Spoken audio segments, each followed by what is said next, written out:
Hello everyone, welcome back to my channel. Hope you are all doing well. In this video, we are going to discuss the next sorting technique, which is selection sort. First, let us try to understand what is selection sort. It is one of the sorting techniques used to arrange the elements either in ascending order or in descending order. But in this video, we will be arranging the elements in ascending order. Now, let us consider this array. With this example, we will see how selection sort works. The very first step is this algorithm will divide the array into two subarrays, namely sorted subarray and unsorted subarray. Initially, sorted subarray is empty and the entire given array will be considered as an unsorted subarray. And then the second step is find out the smallest element from this unsorted subarray and swap it with the first element of this unsorted part. Here 1 is the smallest element and 8 is the first element. So swap these two values. 1 comes under the 0th index, 8 comes under the 5th index, and write the remaining elements as it is. Now this is the resultant array. The first element of this array is sorted and rest of the array is unsorted. This is known as pass 1. Again apply the same logic. With this unsorted part, find out the smallest element and swap it with its first element. Here 4 is the smallest element and 5 is the first element. So swap these two values. 4 comes under the first index, 5 comes under the fourth index, and write the remaining values as it is. This is known as pass 2. Now with this resultant array, till first index the elements are sorted and the rest of the array is unsorted. Again apply the same logic. With this unsorted part, 5 is the smallest element and 11 is the first element. So swap these two values. 5 comes under the second index and 11 comes under the fourth index, and this is pass 3. Now with this resultant array, till the second index the elements are sorted and the rest of the array is unsorted. Again apply the same logic. With this unsorted part, 8 is the smallest element and 9 is the first element. So swap these two values. So 8 comes under the third index and 9 comes under the fifth index, and this is pass 4.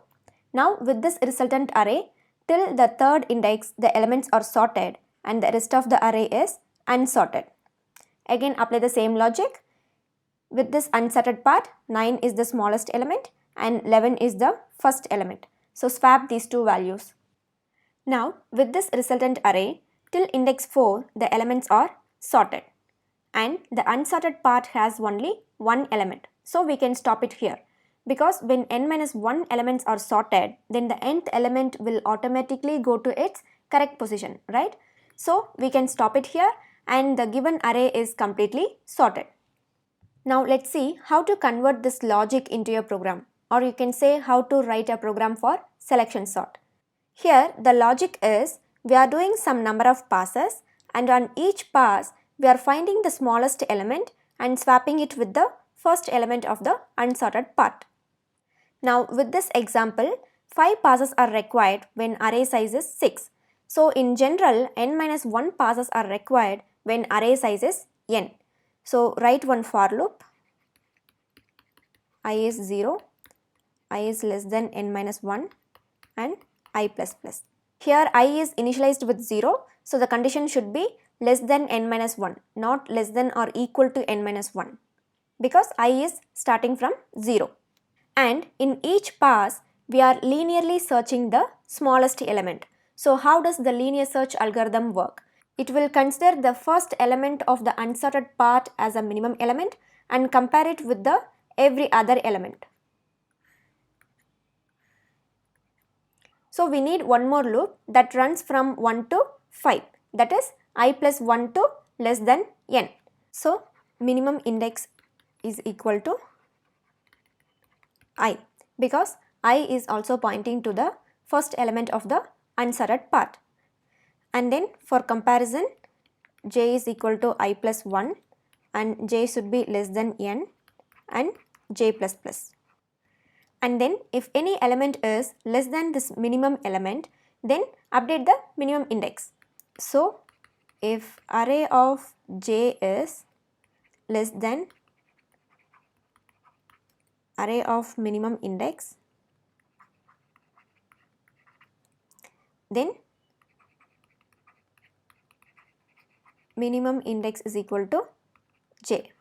And then after this inner loop, swap the minimum element with the first element.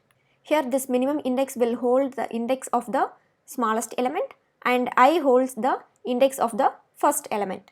So after the first iteration of the outer loop, pass 1 will be completed and then I will be pointing to here. Now it will consider this 5 as a minimum element and then again it will compare it with the every other element. And that's it. I hope you find this video helpful. If you have any doubt, then make use of the comment section, and if you like my way of teaching, then hit the like button and also show your support by subscribing to my channel.